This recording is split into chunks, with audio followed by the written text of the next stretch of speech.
এখনকার তরুণরা সোশ্যাল মিডিয়ায় অতিমাত্রায় সময় ব্যয় করছে, যা তাদের পড়াশোনা ও নৈতিকতার উপর নেতিবাচক প্রভাব ফেলছে। একজন অভিভাবক হিসাবে আমি কিভাবে তাদের সঠিক পথে পরিচালিত করতে পারি? অভিভাবক হিসাবে আমাদের নিজেদের মোবাইল ফোনের অতিরিক্ত ব্যবহার বন্ধ করতে হবে এবং নিজেরা বাচ্চাদেরকে প্রচুর পরিমাণ সময় দিতে হবে। মোবাইল ইত্যাদি থেকে দূরে থেকে তাদেরকে সময় দিলে ইনশাআল্লাহ তার একটা সুফল আমরা পাবো। দ্বিতীয়ত, অভিভাবক হিসাবে আমরা সোশ্যাল মিডিয়াতে বিচরণ করা সন্তানদেরকে সেখান থেকে সরিয়ে আনার জন্য তাদের উপযোগী খেলাধুলার পরিবেশ, ফিজিক্যাল এক্সারসাইজের জায়গা তাদেরকে দিতে হবে, বিকল্প বিনোদনের ব্যবস্থা তাদের জন্য করতে হবে এবং সে সমস্ত পরিবারের ছেলে মেয়ে এবং সে সমস্ত শিক্ষা প্রতিষ্ঠান ইত্যাদি অ্যাভয়েড করতে হবে যেগুলোতে আসলে এই ধরনের ডিভাইসের ছড়াছড়ি বাচ্চাদের মধ্যে ব্যবহারের ব্যাপক প্রচলন আছে, কারণ পরিবেশ দ্বারা বাচ্চারা অনেক বেশি প্রভাবিত হয়। তারপরও আজকে চতুর্দিকে মানুষ যেভাবে আক্রান্ত এই রোগে, সেখানে আসলে শুধু কিছু পরিবারের সাথে মেশা বন্ধ করে দিলে সন্তানরা যে একেবারে নিরাপদ হিসাবে তা নয়, জন্য এক্সট্রা আরও বিভিন্ন রকমের অ্যাক্টিভিটিস চালাতে হবে। আমার পিতা আমাকেও আমার আম্মিকে ছেড়ে বহু বছর আগে চলে গেছেন। তিনি কখনো তালাক উচ্চারণও করেননি। বর্তমানে আমার বয়স 19 বছর এবং আমার আম্মি অসুস্থ। আমি চাই তিনি অন্যত্র বিয়ে করে নতুন জীবনযাপন শুরু করুন। এখন প্রশ্ন হলো, এই অবস্থায় আমার আম্মি কি অন্যত্র বিয়ে করতে পারবেন? আর দ্বিতীয়ত, তালাক ছাড়া ইদ্যত কীভাবে গণনা করা হবে, তা কতদিন হবে? দেখুন, প্রথম কথা হলো যে আপনার আম্মি তিনি আপনার বাবার কাছ থেকে যেহেতু তালাক প্রাপ্তা হননি, অতএব তার জন্য ইদ্যত প্রযোজ্য হবে না। এবং এই যে তিনি চলে গেছেন, সেটা কত বছর হয়েছে, কোন পর্যায়ে গেছে, তার কোনো খোঁজখবর আছে, তারা নাকি নির্দোষ হয়ে গেছেন, এই বিষয়গুলো এখানে বিবেচ্য হবে সিদ্ধান্তে আসার ক্ষেত্রে। সেজন্য আমরা আপনাকে পরামর্শ দিব যে আপনি কোনো ফতোয়া বিভাগে গিয়ে এ বিষয়ে বিস্তারিত জানিয়ে প্রশ্ন করুন। ইনশাআল্লাহ সেখান থেকে আপনি আশা করা যায় সঠিক উত্তর পাবেন, কারণ এখানে আরও বেশ কিছু কোয়েরি আছে যেগুলো আপনার কাছ থেকে আমার জানা দরকার, সেগুলো করা দরকার। সেগুলো করার সুযোগ যেহেতু নাই, অতএব আমরা এটা স্কিপ করছি।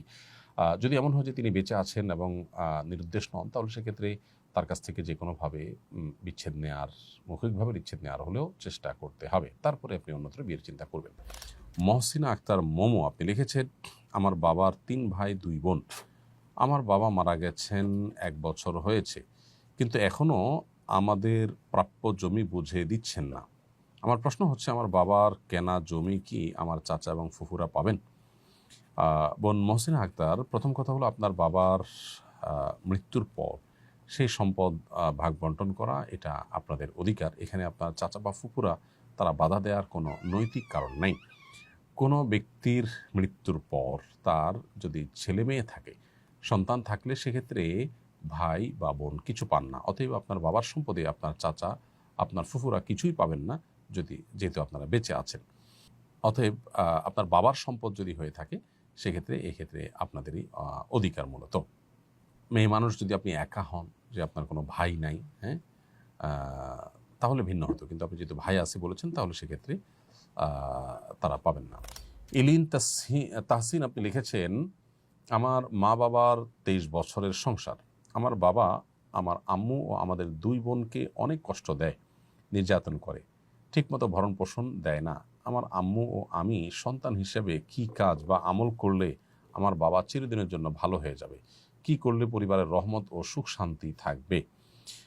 ভাই তাহসিন, আপনার বাবা আপনার মায়ের প্রতি জুলুম করছে, এটা দুর্ভাগ্যজনক।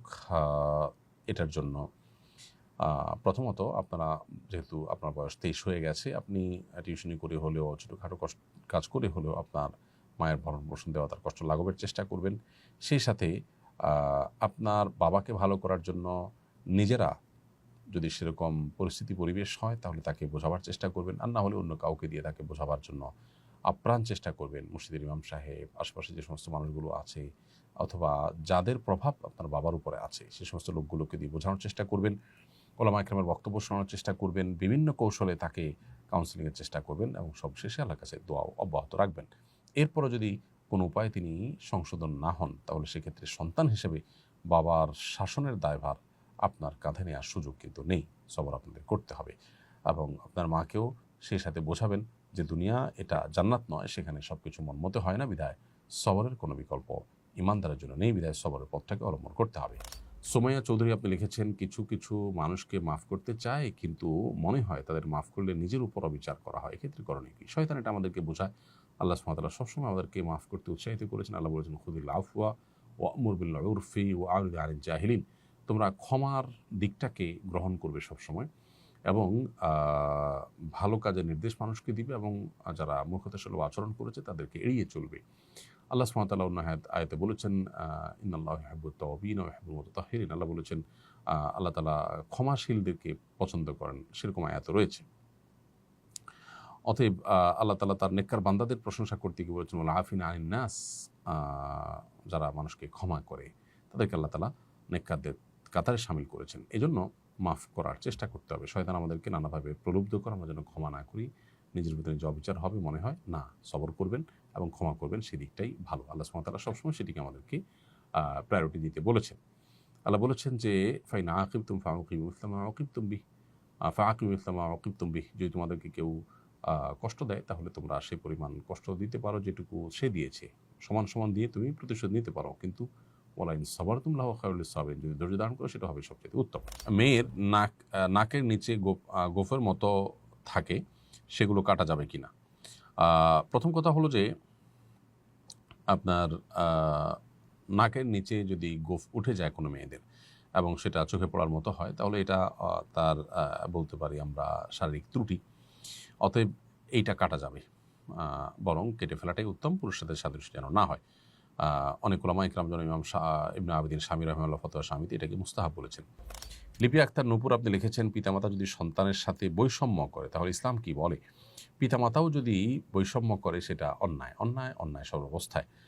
অতএব মা বাবাও সন্তানদের প্রতি যেন জুলুম না হয় সেদিকটা তাদের খেয়াল করতে হবে। মা বাবা হয়েছেন দেখে তারা যা খুশি তা করবেন, সেই লাইসেন্স তারা কিন্তু পান নাই। আল্লাহ তাআলা এহসান তার নিজের জন্য আবশ্যক করে রেখেছেন। আল্লাহ তাআলা নিজের জন্য জুলুম না করাকে আবশ্যক করে নিয়েছেন। আল্লাহ সুবহানাহু ওয়া তাআলা বলেছেন, ইন্নী হারামতু যুলমা আলা নাফসি ফালা তাযালামু। হে বান্দাগণ, আমি আমার নিজের প্রতি জুলুমকে হারাম করেছি। আল্লাহ নিজের জুলুমকে নিজের জন্য হারাম যদি করে থাকেন, তাহলে মা বাবার জন্য কিভাবে সন্তানের প্রতি জুলুম বা বৈষম্য করা হালাল হতে পারে? আস-সুন্নাহ ফাউন্ডেশন, উম্মার স্বার্থে সুন্নাহর সাথে।